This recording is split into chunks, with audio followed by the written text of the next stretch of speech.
So I made a video where I was talking about how pieces of like 3D prints need to be one piece fully for it to be able to print out. So you can't have like an inner part that's separate. So I use something like this where the actual symbol looks something like this. You know, if you actually 3D printed this, these eyes would be completely separate basically, or I don't know, just this would be, I guess, one part. But if you need this to be part of a housing, then you need to have this attached to that housing like a circle. But the thing is, I'm trying to do the symbol, the black part, as the imprint. So what I did was I made the black part the imprint.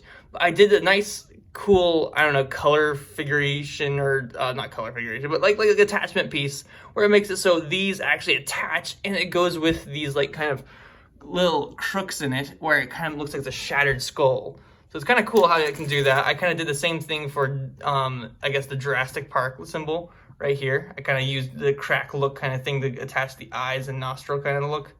So I got that. I added a couple cracks in to make it look even better. So that's another way you can do stuff to make it so you can have housing inside of things that actually attach, and it's all one part. Hopefully you guys enjoyed this video. Like and subscribe.